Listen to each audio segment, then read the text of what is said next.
So give me a sign. Nikolai, you do a sign and... Yeah. Maybe we could only do a sound check. Would you prefer me to with okay. microphone or without it? Without microphone would be like that. With microphone. Okay, okay, sure. The answer is... To ty siadaj już, siadaj mój drogi, usiądźmy cię tam. Okay. To ja wstanę zaraz. Tylko się wsuń, że mnie Greetings to all of you gathered today at the Angelicum University, as well as our online audience behind the screens. On behalf of St. John Paul II Institute of Culture, I would like to warmly welcome you to this academic year's last lecture of the JP2 lecture series. Our guest speaker today is Professor Jarosław Kilian, art historian, theater director and professor at the National Academy of Dramatic Art in Warsaw. Welcome, Professor.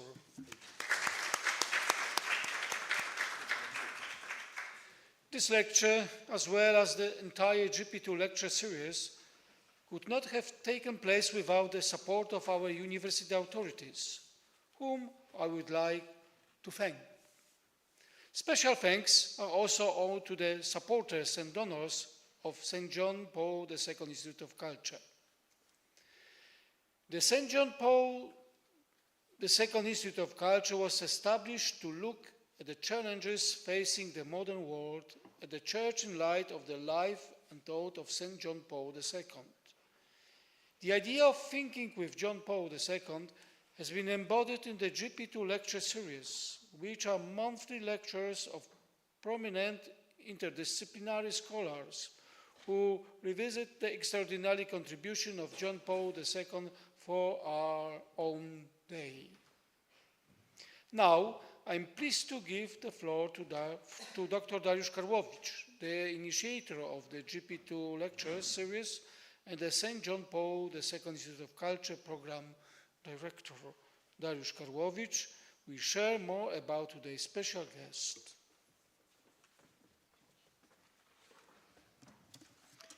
Good afternoon, dear friends. It's my honor to introduce to you Professor Jarosław Kilian, who is a professor of the National Academy of Dramatic Art in Warsaw. He's an art historian and stage theater director. He held scholarship of the British Council and the US Department of State. As a stage director, he trained under a guidance of Peter Brook in Vienna. Since 2016, bis 2024, has been the director of the Theater Lalka in Warsaw, theater settled by his grandmom during Second World War. In Iran, if I'm not... In Uzbekistan. In Uzbekistan. But it's not private theater.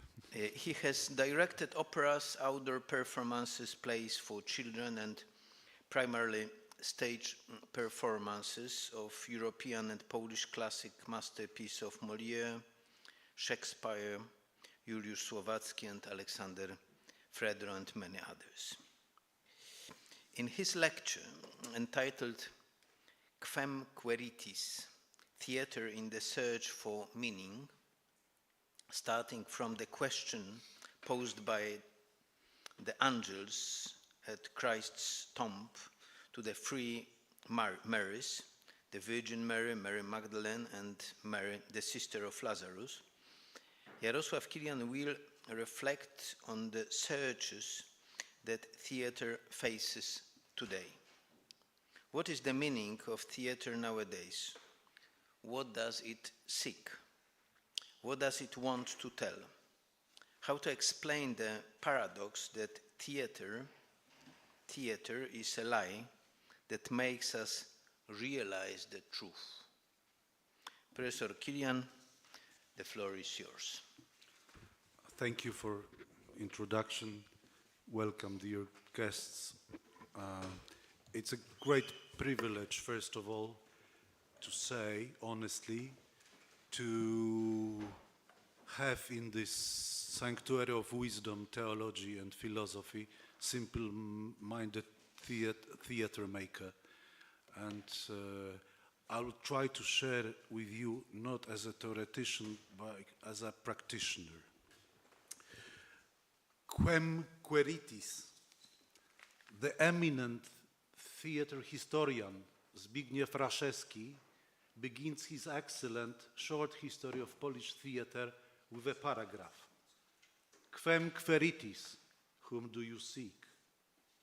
From these words, partly spoken, partly sung, according to an ancient custom, still stemming from antiquity, Christian theater began.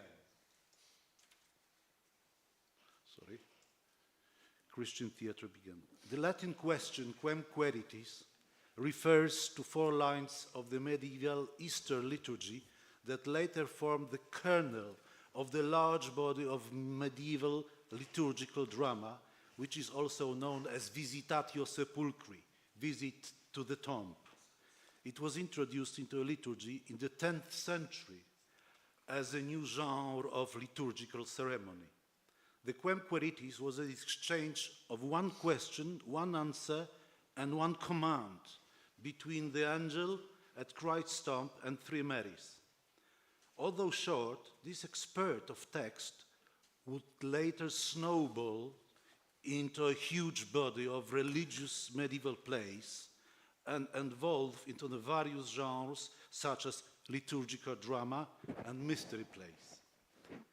This question, whom are you looking for? What are you looking for? It's not only about medieval theater, but about, I believe, all theatrical quests of humanity.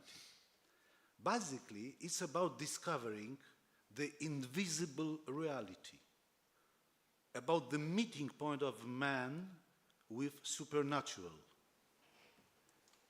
Who is there? Do you remember? Who is there? Thus begins Shakespeare's Hamlet. The encounter with a ghost, with a supernatural being who steps into reality. And both guys, Horatio is Wittenberg-educated person. He doesn't believe in ghosts. And thus, he sees the ghost in fear and wonder. And this apparition of a ghost opens the entire path of the character's adventure in Hamlet. Everything happens because ghosts appear. And he wants something from us, from Hamlet, from the other person. In theater, the invisible becomes visible. In fact, theater is concerned with making things they are invisible to us visible through the language and technologies of theater. Maintaining proportions, toute proportion gardée, in theater the word becomes flesh. But, as you remember, I'm switching back to Hamlet, Hamlet says, give his advice to actors. From the purpose of playing, whose end both at the first and now was and is to hold as 'twere the mirror up to nature, to show virtue her own features, scorn her own image, and the very age and body of the time, his form and pressure.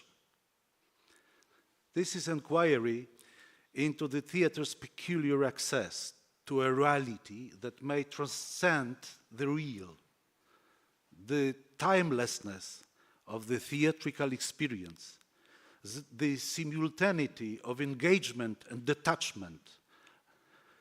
Through the theater, we may think and feel with a reality which is subjective, but at the same time allows an objective view of ourselves as participants in a world which takes no account of our individual perceptions. Chapter 1, Classics in Theater. Great texts still delineate the framework of our beliefs and serve as scaffolding upon which we erect further structures. The classics are an ever-flowing source, Within them lies an energy that has the ability to animate successive generations. There is a Latin saying, pro captu lectoris habent sua fata libelli. The fate of books depends on the receptivity or talent of the reader. The fate of classics in theater depends on the talents and sensitivities of those readers, makers, spectators who take the classics into their theatrical workshop or theatrical experience. Great classical texts remind me of a chest unearthed from the depths of the sea. If you find a lockpick, or better a key to it, we'll discover more hidden chests within it. And within those chests, farther and opened trunks, cases, and cans left there for subsequent seekers. I still hope that if I find the key to this unopened chest, I'll manage to unlock it and reveal the secret and unseen treasures within. The most precious treasures in the story of the most precious treasure is the story of ourselves. Each successive generation is given the opportunity to unearth further hidden chests. Why does true classicism possess such energy and power? My teacher, and Professor Karłowicz's too, Wiesław Juszczak, beautifully articulated it. Its authors, classical texts, poets, playwrights, painters, those most sensitive to the mysteries of existence and the world, recreated in their works the living fabric of a myth.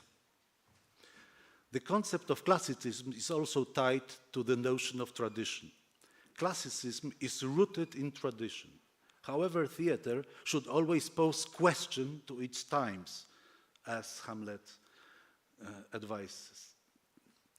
I understand tradition as a dynamic phenomenon, subject to transformation and constant development. Such a living tradition allows us to approach what is important in increasingly novel ways to approach problems using new concepts and artistic means. Tradition should thus remain a point of reference in the search for modernity. In this understanding, innovation is the other side of the same coin.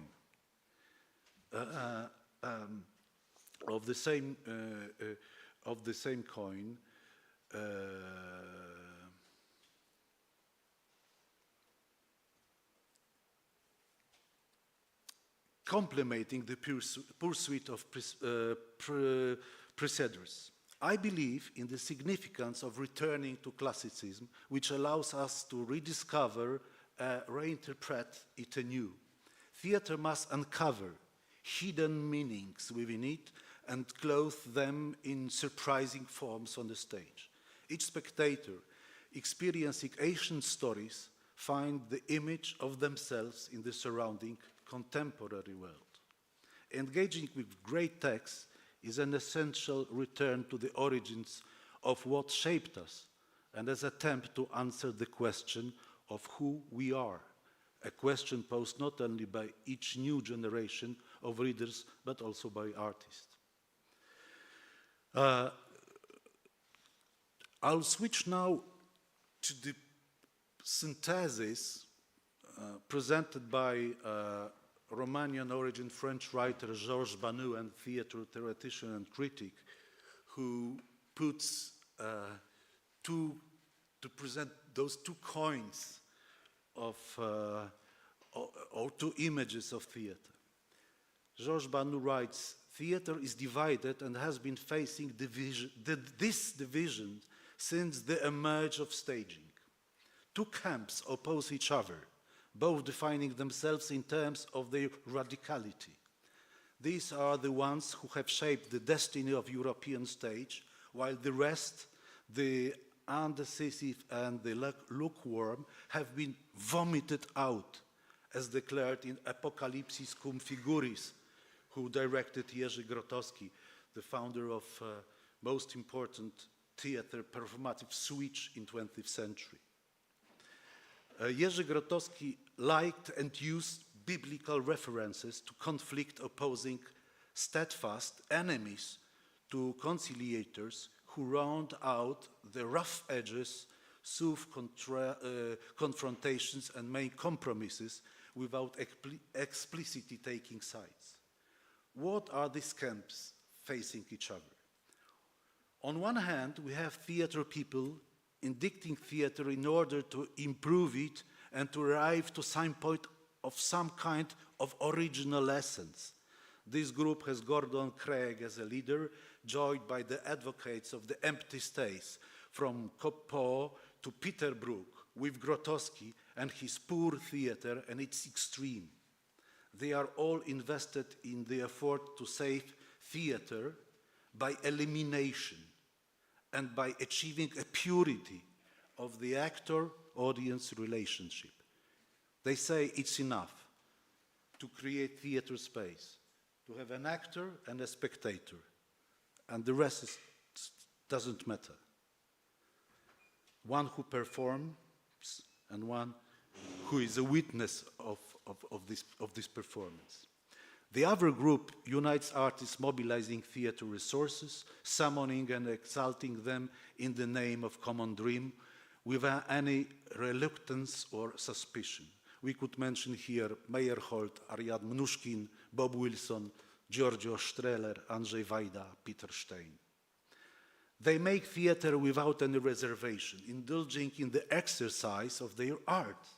They identify with its spirits, embrace it, cultivate it, and work wholeheartedly for its fulfillment. They assert trust in theater, a trust without any suspicions, allowing them to roll out theatrical expression in all its diversity, to highlight sources of beauty, and to represent tragic cases of desperation. I'll go back for a while to Jerzy Grotowski, whose path went beyond the theater. He first invented the idea, speaking in simplified terms, of course, of poor theater, reducing it to the spectator and actor. This is the essence of theater. Nothing more is needed. However, Grotowski went further. He gave up the spectator, closed himself off from them. He arrived to the point when he had theater in his mind. And then in Pontadera, he conducted philosophical laboratory experiments and crossed the boundaries towards philosophy, theater without theater. It's very close to the experiment of Kazimierz Malewicz, who painted black square on the white, something or on nothing. And then he reached to the white square on the white panel, nothing on nothing. So he opened the way to the conceptual theater, to the path of philosophy. And Grotowski treated theater as the vehicle of transgression. He studied first Indian mythology, then he went back to Bible, and then he get rid of an actor, spectator, and follow his path of approaching transcendency, getting rid of all which he found unnecessary. There are two examples from his plays, The Constant Prince and the Apocalypsis cum figuris.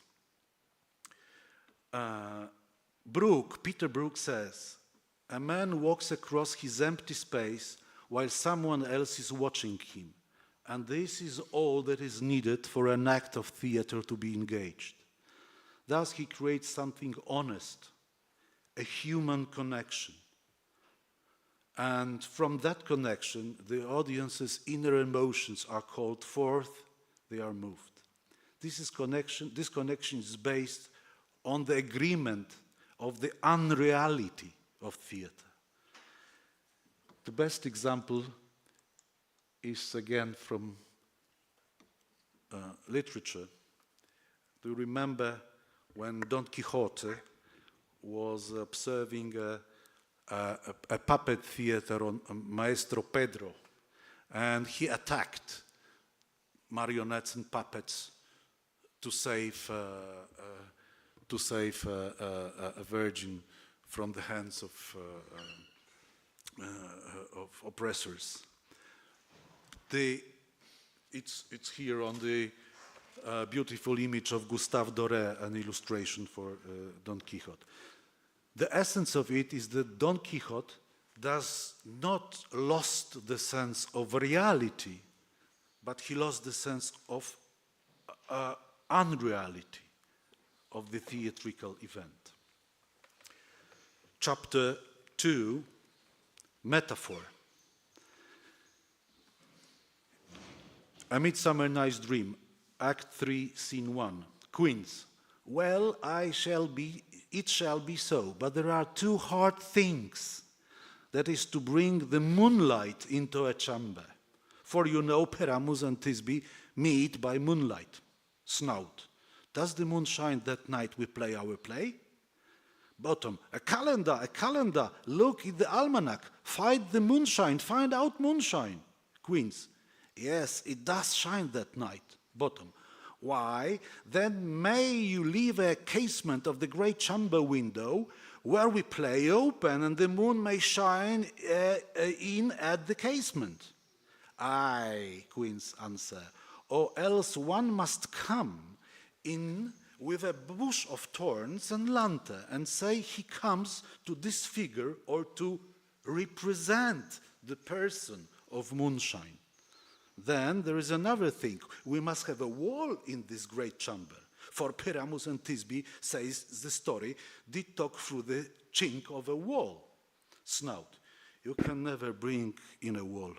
What say you, Bottom? The question posed by Athenian craftsmen, how to present a moon, is one of the fundamental questions of theater. But the craftsman's problem is not only about the moon, how to present or imagine a lion, a wall, death. The Athenian craftsmen during the play's rehearsal make a brilliant invention. They discover theatrical metaphor. Forgive me, father professors, philosophers. According to Aristotle, a metaphor is a transfer of the name to one thing to another. From genus to species, from species to genus, from the one species to another, or the transfer of a name based on analogy. In 20th century humanistic thought, metaphor gains new definition as is attributed an important role not only in poetics and literary theories, though the ability to metaphorize, create analogies and juxtapose different contexts. Humans discover new ways of seeing.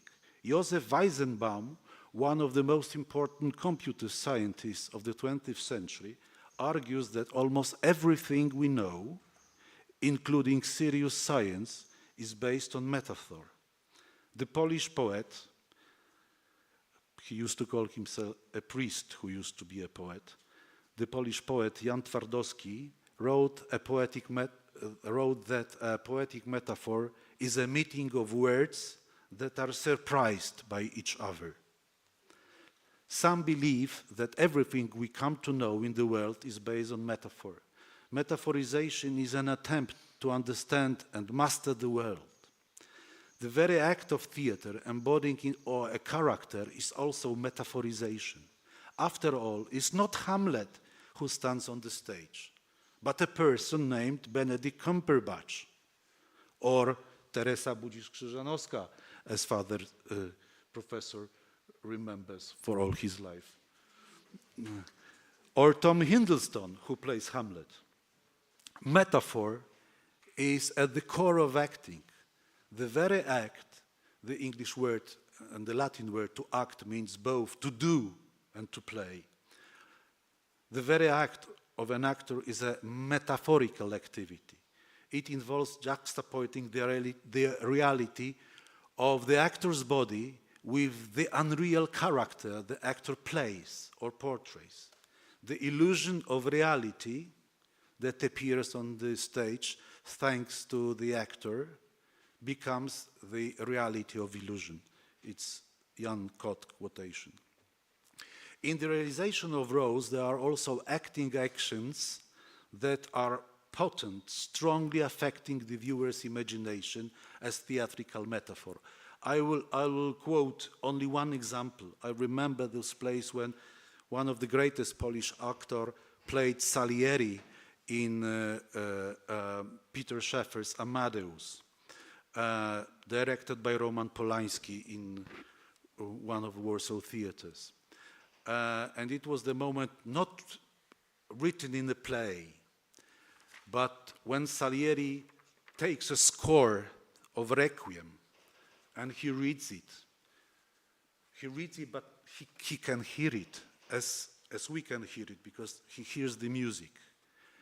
And he's so puzzled, so wondered by this amazing music, that in an act of jealousy, it turns Mozart, it tore Mozart's score to shreds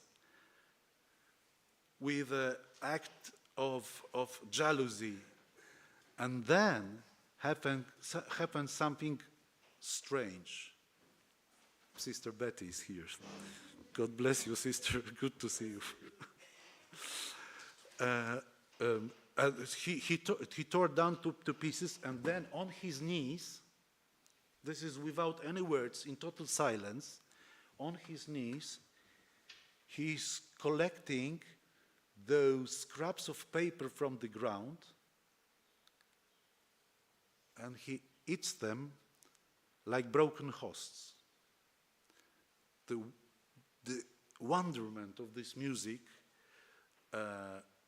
make an actor, inspired the actor to this act, which is purely a great theatrical metaphor.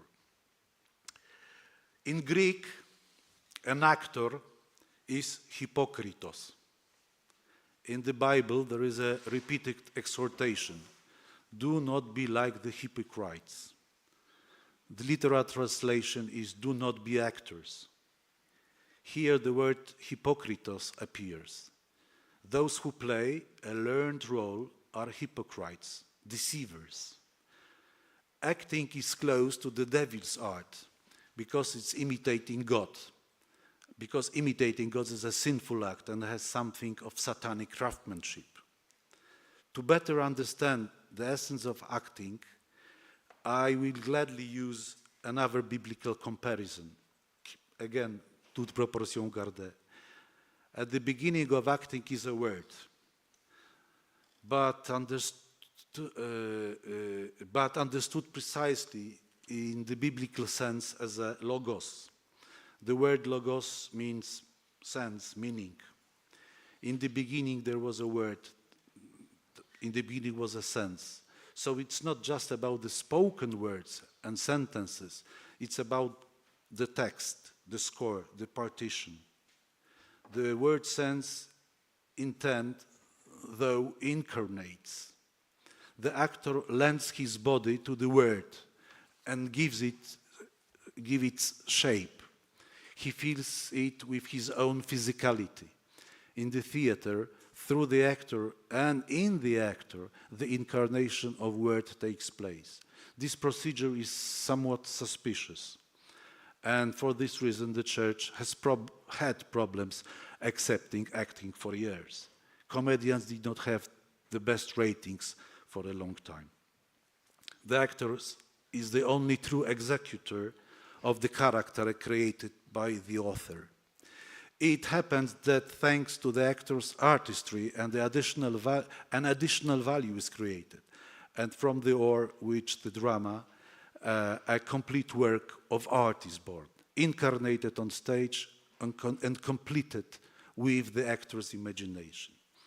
The basic element of acting remains the principle of imitation, mimesis. Diderot's postulate of observing, imitation, and fidelity to nature contained in the paradox of the actor remains relevant. The actor's role is an artistic transformation of behaviors known from the observation of his own experience. Acting is a mimetic technique. Actors often are excellent observers of the world and human reactions. They can translate these experiences into the actions of stage characters. The actor can hold the mirror up to nature, or imitate the essence of nature. It is a creative act. Then it happens that the played characters begins to live its own life. It begins to understand more than the actor himself, acting almost beyond his control, finding the right emotions, gestures, actions directly. This is a paradox. From behind the actor's mask, truth peeps through. Thanks to the actor, what is artificial becomes real. In contemporary theater, after their performative turn, actors no longer embody characters. The actor or a dancer or a performer simply is not a hanger of signs, does not play another character, but within the performance, as a person acting on the stage, speaks in his own name. Often he subjects himself and his body to an experiment. It happens that the actor performing during such an experiment seeks himself in his reactions in specially adopted circumstances such as nudity, sexual activities, psychological activities, self-harm, pain. To best explain this performative third, the goal of this performative third, I will refer to words of Polish grandfather of performing art, Zbigniew Warpechowski, who said once that performance is a prayer for divine coincidence, to reveal what he wants really from me. The actor is just an actor, and a lot more than just an actor. As it was centuries ago, so it's today, taking us, the viewers, on a journey beyond the everyday world. This is the mission and task of this profession. Actors have gained an important position in social and political life in 20th century. It also happened in a history that a certain actor became pope and saint. Next chapter, the inspiration to this chapter comes from this room. I enter here, I have been entering here past 2 weeks, and here on the floor you can see the coat of arms of Dominican order with the motto Veritas. So the next chapter would be the truth. On the floor of lecture hall 11, I've seen the Dominican cross and the motto Veritas. The category of truth seems to be a fundamental point of reference even for theater. But there is a paradox here.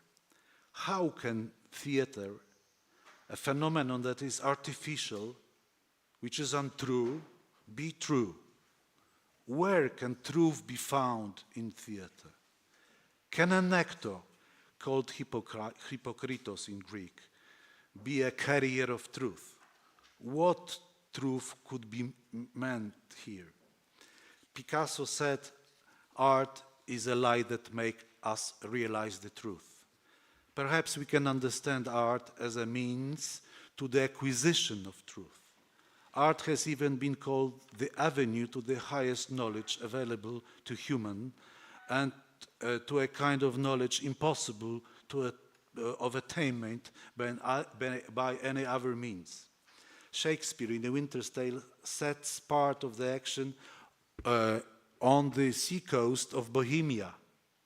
But the fact that Bohemia has no seacoast does not damage the winter's tale as a literature, though it would as geography. The fact that Jonathan Swift, used no existing lands described in Gulliver's Travels, 1726, in any way diminish Swift's work. What is the truth in theater? Just a very simple example.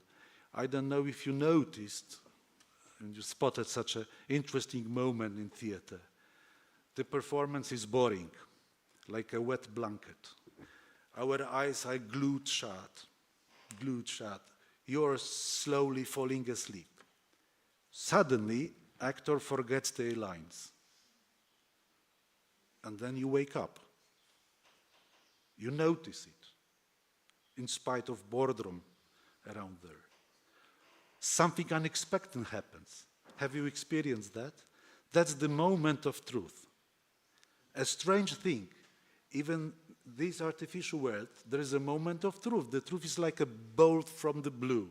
Such a paradox of truth in unreal reality, which is itself very metaphorical. The moment of truth has appeared. Life has appeared in this boardroom. This is what Stanisławski attempted to recreate in his theater and theatrical treatise at the end of 19th, beginning of 20th century, which became the starting point of contemporary theater.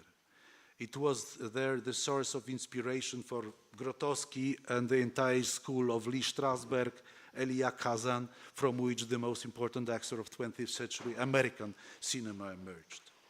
Stanisławski had a wonderful experience that he, during rehearsal, asked actors to play, he showed them a curtain and he said, just play, they are looking a needle in this huge curtain. So they started to play during the casting. And it was awful. And then Stanisławski said, but there is a real needle in this curtain. Who will find it will get his part. And they started to do it totally in the opposite way. So the whole way of Stanisławski with actor's task was effort to recreate a real life in theater.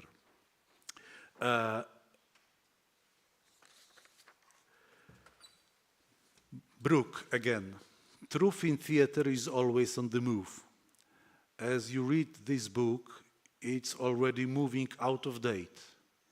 It is for me an exercise, now frozen on the page. But unlike a book, the theater has one special characteristic. It is always possible to start again. In life, this is myth. We ourselves can never go back on anything. New leaves never turn. Clocks never go back. We can never have a second chance. In the theater, the slate is whipped clean all the time. In everyday life, if is a fiction. In the theater, if is an experimental. In everyday life, if is an evasion, but in theater, if is the truth. When we are persuaded to believe in this truth, then the theater and life are one. This is the high aim. It sounds like a hard work. Two plays need much work, but when we experience the work as play, there is not work anymore. A play is a play.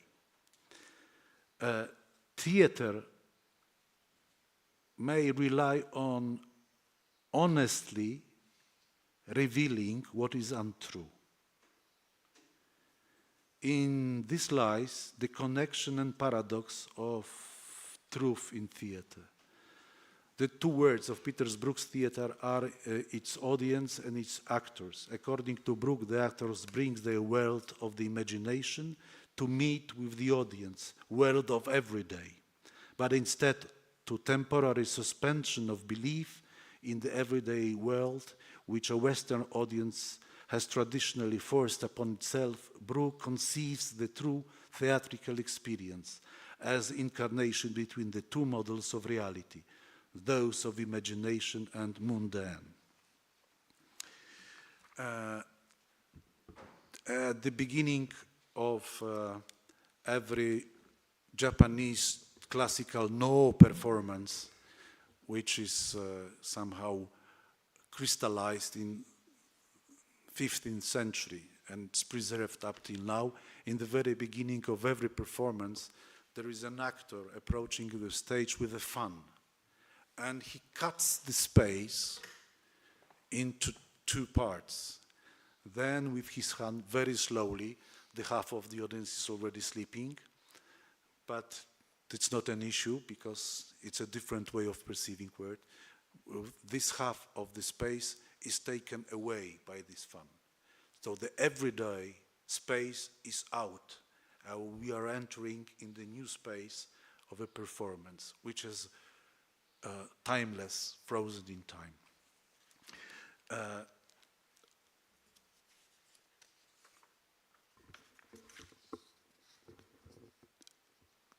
The next chapter is about narrative,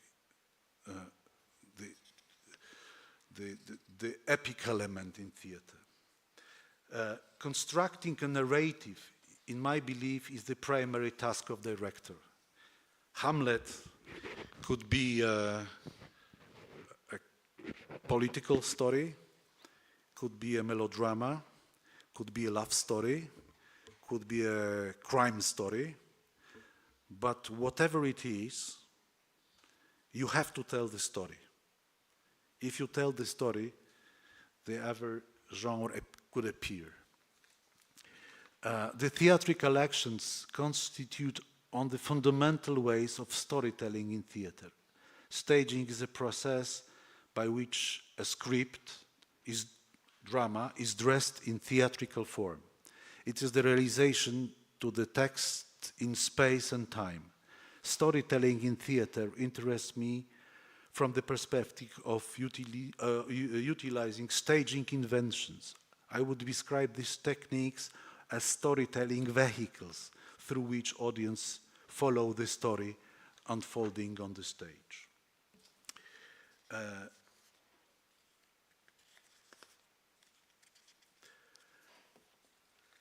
Journey. The theme that often recurs in not only in my productions but in nearly all theatrical production is the journey. This thread has accompanied me almost since my directorial debut. The traveler is Odysseus and his puppet version Pinocchio. The traveler is Sinbad the sailor and Dorothy heading in the land of Oz. Characters from Shakespeare set out on a journey escape in a Midsummer Dream, As You Like It, Winter's Tale. I try to talk about the journey not only as an escape, forgetfulness, or days, but as an expedition that changes a person from within, a path into oneself. Its property is that the course cannot be precisely predicted. Adventure and the unknown of the journey toward the most carefully laid plans. What happens accidentally is sometimes more important than the assumed goals. The lovers of Shakespearean Midsummer Night Dream must wonder before, after adventure they find the right person. Orlando and Rosalind Ganymede in As You Like It, forced to flee to the forest of Arden, change beyond recognition in new condition. Sinbad sailing the seas and experiencing adventures like Candide, with undying optimism, follows his imagination, opening up of what fate will bring. Ulysses return homes through the abysses of Hades, fighting against fate and hostile gods, hoping that the journey will cleanse him of the horrors of war. Traveling means becoming temporarily foreign and moving for a relatively short time into unknown territory. But that terrain is not only unknown places, places, but also unknown people, custom, languages. Confrontation with the unfamiliar becomes a confrontation with oneself, a path to self-knowledge.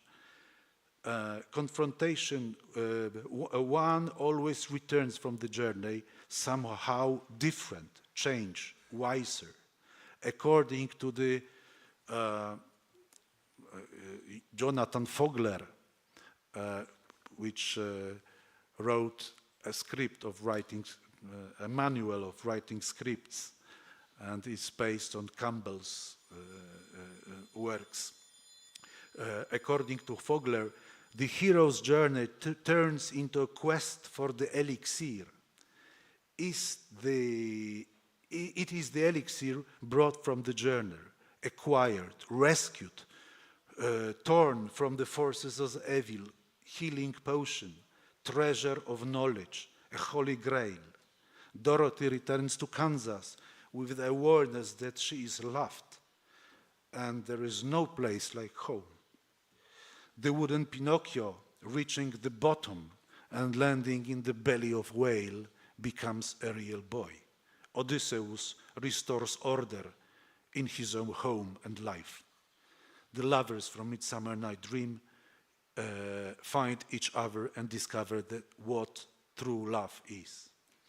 The hero of these stories most head towards utopia. The motive of utopia is another thread that connects most of my theatrical productions. Utopia is the place that does not exist, a non-place, a good place. Utopia is previously described, Utopian is the previously described land of Oz, the Athenian forest when lovers misled by Puck find themselves, the forest of Arden in As You Like It, where political enemies take refuge. The most widely, the theme of utopia reveals itself in Shakespeare's The Tempest. Prosperous Islands is utopia, and it's an utopia that shows the impossibility of endurance and crumbles before the eyes of the one who creates it. In the staging of Tempest, on the bright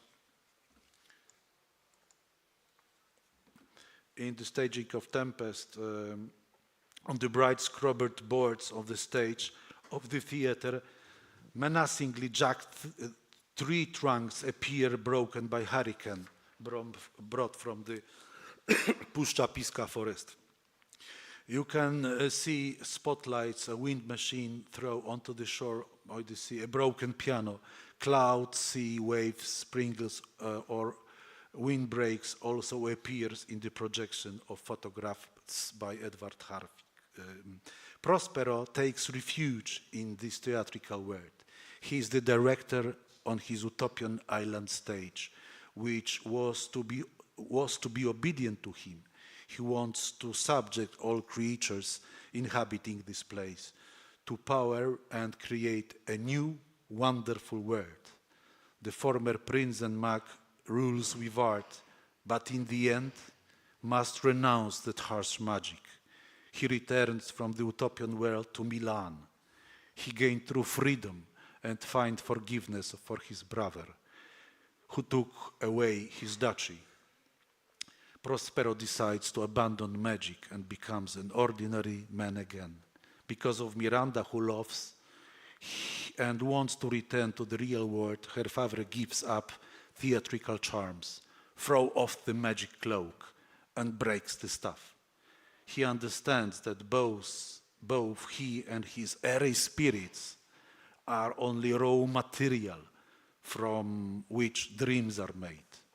The return to Milan is the destruction of the theater and its inhabitants, Ariel and Caliban.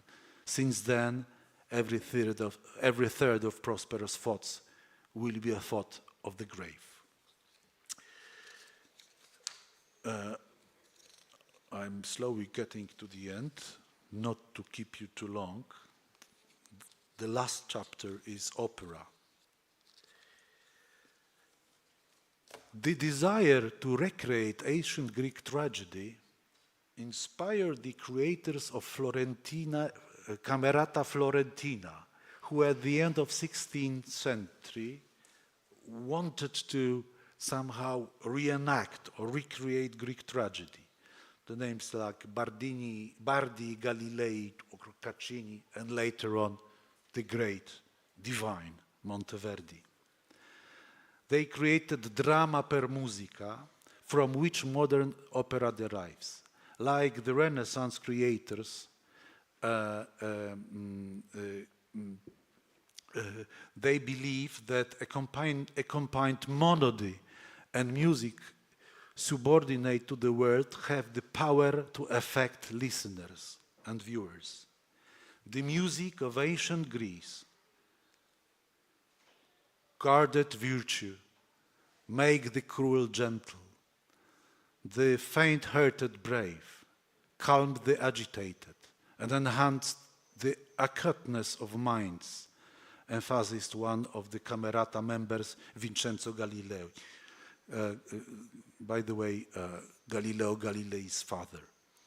According to this concept, music combined with words was to reproduce specific feelings as accurately as possible. The most important aspects of drama per musica was the expression of passion. In opera, I focus primarily on interpreting and understanding the score. Opera is indeed the theater of the score, and everything, emotions and meaning contained within the work derives from the score. Sometimes, while engaging with and working on masterpiece of music, I had to confess that I had a feeling that truly great art is not a human thing. It is a stream of beauty that simply flows through humans.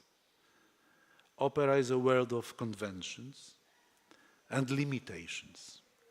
It has a wonderful artificiality through which the truth is revealed. It's a place where time truly stops, and all senses serve to perceive the refined and hidden essence of reality. It is the most splendid form of theater because it's conventionalized, wise, recorded in time, imposes limitations, and thus artistic discipline. Finding oneself within this wonderful scheme outlined by brilliant composers is the most beautiful and important experience for a director. A friend of mine, great Polish opera director Richard Perrett, considered the score to be a kind of book of the spirit, and therefore it should be treated, read, and reread as such. For this reason, we want to reread the score to bring it to life. In his artistic journey, he implemented the convention that theology shaped musicology. The word has become a song.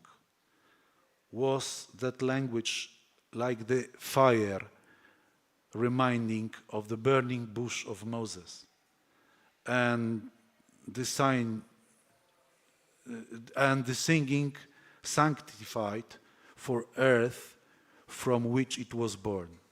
The biblical context concerned all music. It was a symbolic echo of the voice of God, Vox Dei.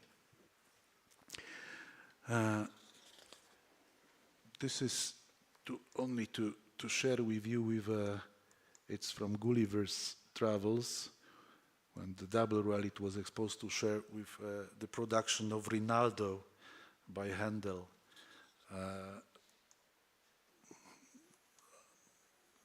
Just a few images inspired by the paintings of Uccello, and some influenced as well by a choreographer I work with, a Japanese Buto dancer. Switching slowly to the end, the last line, Pro domo sua, sorry for that. The director's path. I choose theater as one of the few art forms, it has an aesthetic characteristic, which is its transience, that it disappears. Something happens here for the viewer once, in this very moment, in this place, and is essentially unique. And this uniqueness of element of risk and surprise is exceptionally beautiful and important in theater. The tranches of theater art constantly moves and captivates viewers, spectators, and theater makers as well. I read a very wise book about Japanese aesthetics, which was very difficult to understand, but at the end, Iga Rodowicz explains that it's difficult for us to understand why the cherry blossom is more beautiful than the apple blossom. Cherry blossom lasts not so long as apple blossom. That's why it's so beautiful. So it does not last long. So that's the element of beauty. So it's not firmitas as we got used, but somehow transience of it. That's the art of theater, I think, as well. Today, I must confess, thanks to an experience as well here in Angelicum, a theatrical experience with unprofessional students, with Karol Wojtyła plays, with Karol Wojtyła poetry. It makes me thinking a bit different in theater, in directing. I think I'm more interested in a director who is only a catalyst, enabling a chemical reaction to occur. A director, an evoker, understood in double meaning of this word, both as the chemical reagent and a summoner of spirits. The director evokes what is hidden in the music and the meaning of the text, and lashes the imagination of actors, which is the basic thing, scenographers, and opens up to unexpected. Then we can approach the mystery, maybe sometimes even touch it. I will quote again an anecdote which is important for me now as a director and a teacher of directing. Once an assistant to Albert Einstein saw a boy on Lake Geneva trying to skip stones on the water. The boy was having a hard time. The young scholar approached him, picked up a flat stone, and showed him how to perfectly skip stones. And the stone gracefully skipped 7 times. However, the boy replied that he didn't actually want the stone to bounce off the water surface. I want the stone to leave square ripples, he said. The assistant relayed the incident to his master. Einstein responded, "You see, you think stereotypically, and this boy reaches for the impossible with imagination. This child may someday make great discoveries. Once I wanted to be like the young scholar and skip perfect stones on the water and teach how to perfectly throw stones. Today, I would prefer to be like that boy who perhaps better understood what the art of skipping stones was really about." And I will go back to the beginning of this lecture. Interrogatio. Quem quaeritis in sepulchro. Responsio. Iesum Nazarenum Angeli non est hic surrexit sicut predixerat ite nuntia qui surrexit de sepulchro. I wish I could answer the question Quem Quaeritis the same way. Thank you.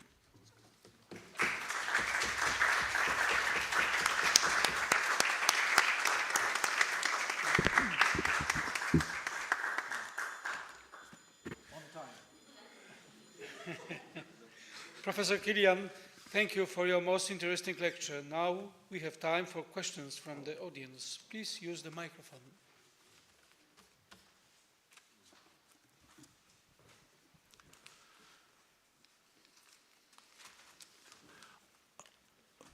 I can ask myself again. So, can you switch microphone to me? Thank you for that talk. I'm just, there's a theater here in Rome, and I go walking, and sometimes they have like a screen outside, you know, with those scenes to attract people, I guess, to see. And I'm struck by the, maybe they show it because it kind of catches your eye, but the scenes are like large groups of people, and they're, to me, like they're doing very violent motions. You don't see anything smooth. It's like jerk, jerk, jerk, jerk, jerk, jerk, jerk.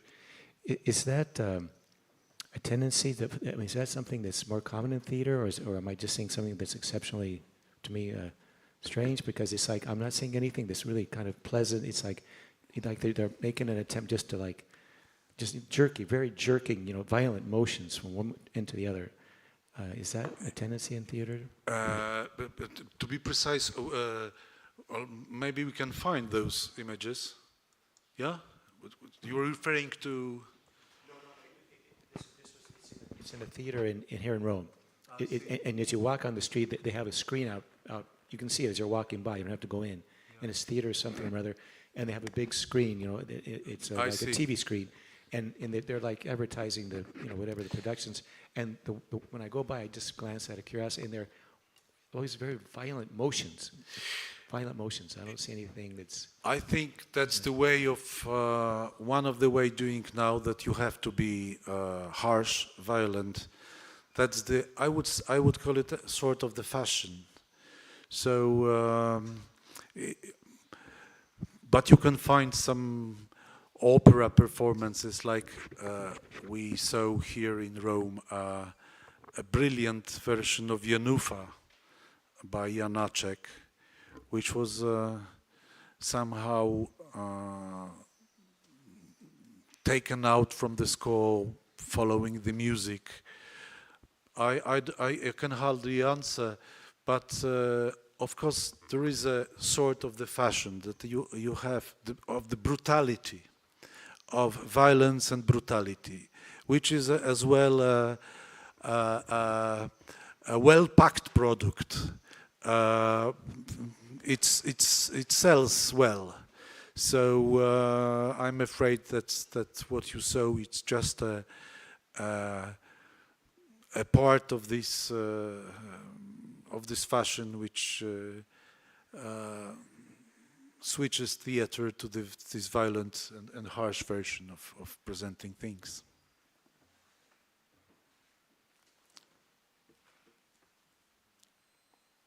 Mm-hmm. Please wait for a microphone. Thank you. Thank you very much for your lecture. It was very interesting. I wanted to ask you something to do with what you were talking about regarding truth, because you mentioned that, sorry, I have to check my notes. You mentioned that theater may honestly reveal what is untrue, and at the same time, it can reveal truth. I think what I wanted to say is that in the modern age, a lot of people don't agree about what truth is. I think people in this room probably will come to a consensus and have the same idea.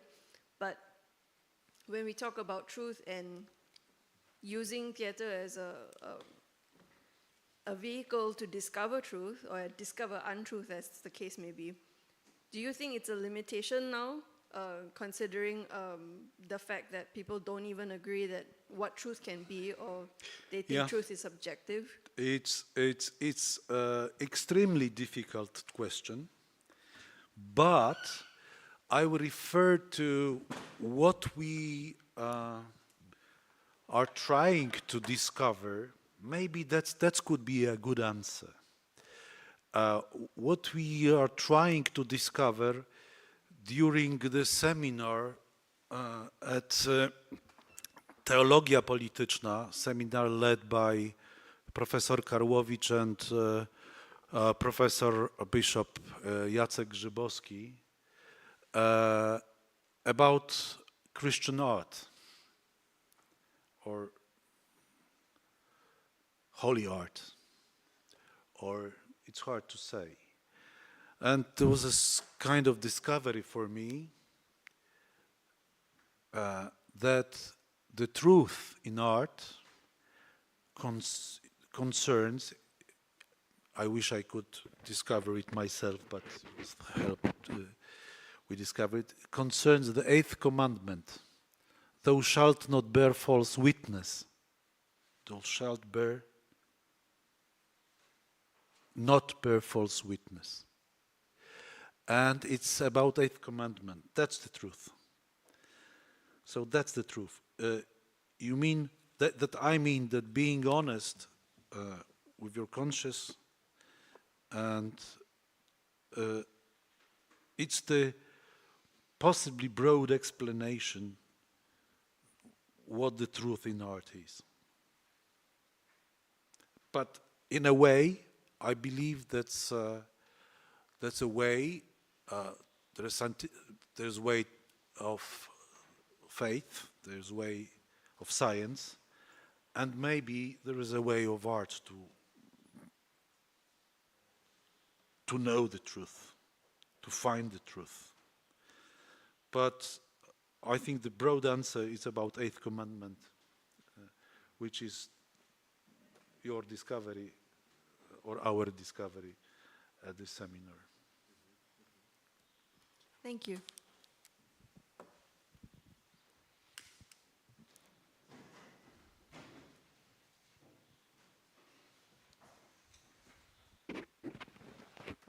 Since the invention of the internet and smartphones, it seems like people are exposed to a lot more entertainment, a lot more videos. They're seeing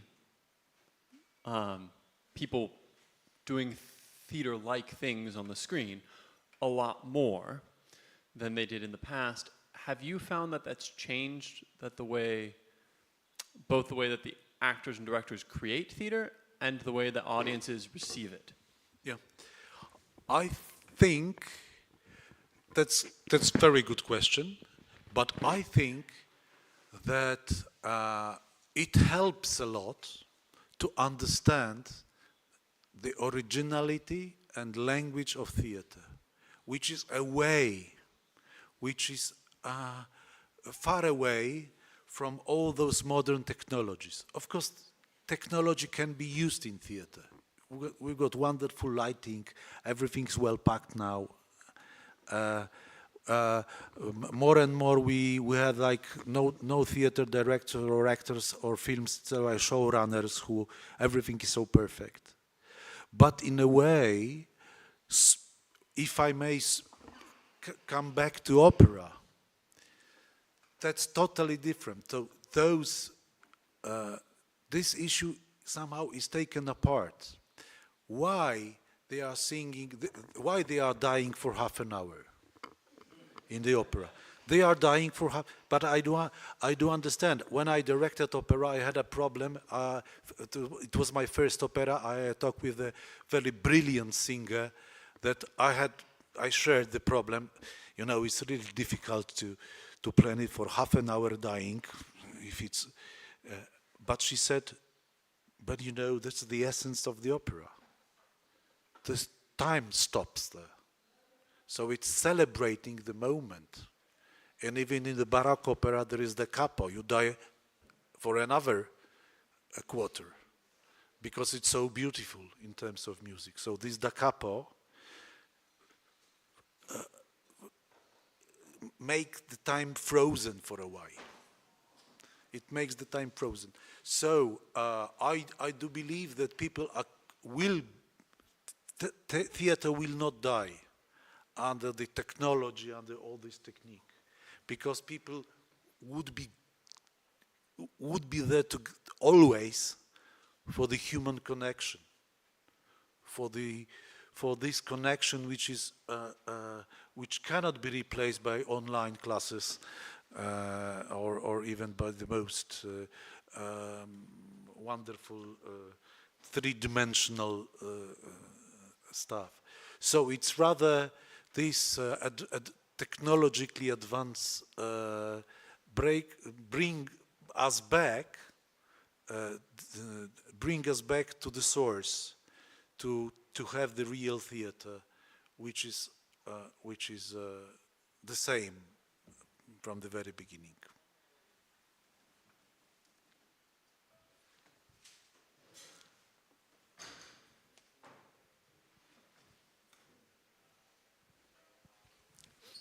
So thank you for very provocative ideas.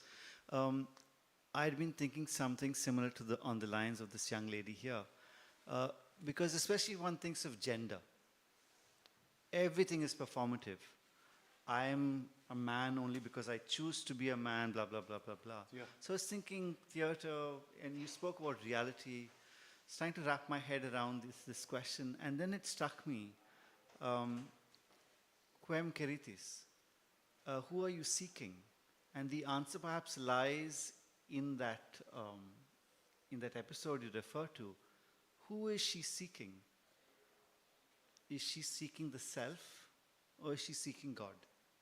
And I think this is where, because a lot of gender theory, you are in fact seeking, you're performing yourself, and you're seeking yourself.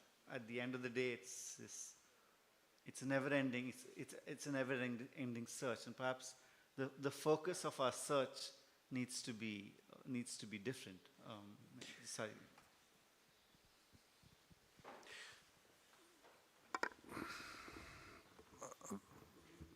In a way, that I meant to say, but yeah, that's what I meant to say. So that's why this crucial dialogue, which is in the starting point of theater, maybe is the goal of theater, and we should remember about it. That it may happen. This, in a way, to be honest, it's not about the quality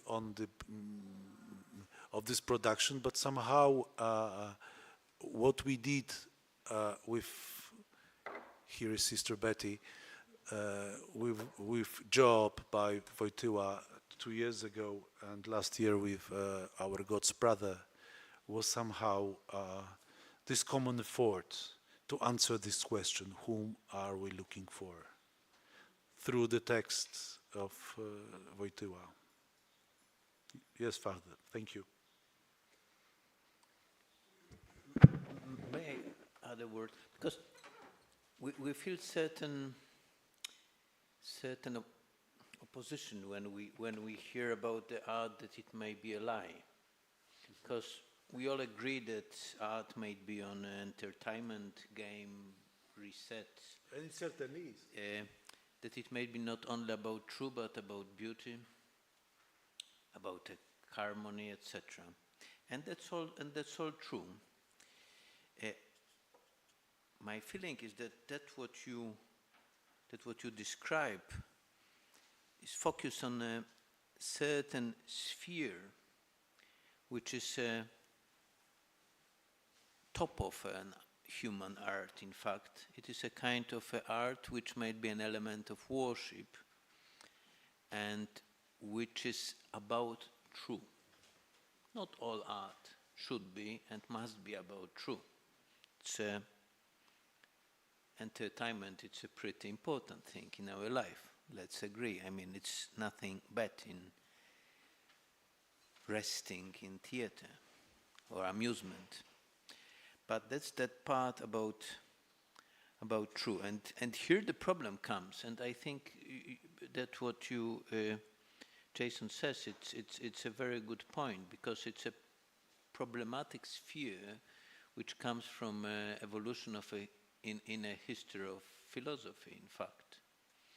I mean, from the very moment, let's say, conventionally we say from Descartes, we are seeking through ourselves. That what we once put on our seminaries, that maybe that's a difference between religious and sacral art. That religious art is about that what an artist think on a sacral. So the artist is a main object, his feeling, his emotions, his thought. That's a religious art. I mean, you can't put it in a church because you are not worshipping artists. I mean, if you are not worshipping artists, of course, because after romantic revolution, it's not as obvious. But of course, we do not agree on that. And when we talk about sacral art, we start to talk about problem of truth. And if you are talking about truth, it's of course, we all know that definition of adequatio veritatis ad intellectum, but what's important in that convention of adequacy is that true art may be only about reality. It's not, because art may be beautiful and nice and be completely autotelic. I mean, it may be about art, about many things, but only in the moment when it's about reality, it may start to be lie or true. Okay. That I think, and it's not a question of convention, because you used, of course, metaphorically the word lie, because of course convention is not an intentional lie. It's a way of, it may be a way of talking about reality, but that's the moment which appears the phenomenon of true, and it is really extremely important for us both that the discovery that the information about sacral art in Catholic catechism, yes, is in a chapter about 8 commandments. 8 commandments, not about liturgy, not about, I mean about 8 commandments, true and false testimony. That's an essence. So sacral art stay behind as important way of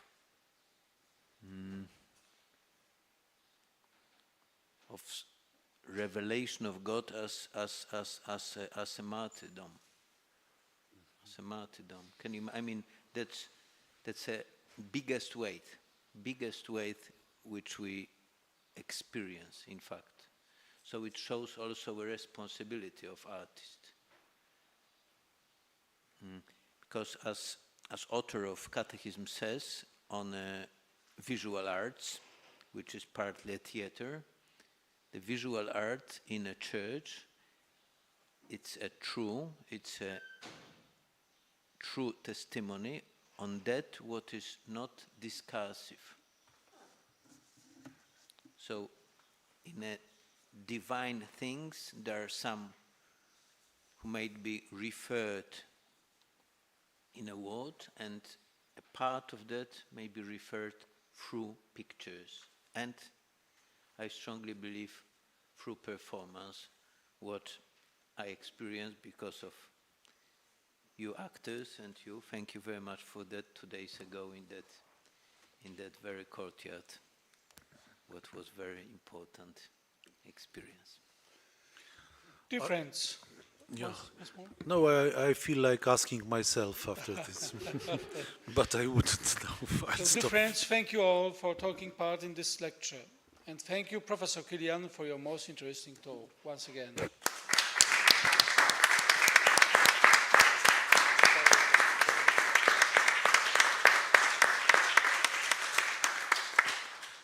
This was the last of JP2 lectures organized by the St. John Paul II Institute of Culture this academic year. We wish you a successful exam session and good vacation time. And invite you back to Aula 11 of the Angelicum for another round of inspiring talks by distinguished scholars from all around the world in October. Thank you very much. And of course, small information for students of JP2 studies. Tomorrow we'll see on seminary what time, do you remember? 20 past 12. 20 past 12 to talk on that lecture on a seminary. Thank you very much.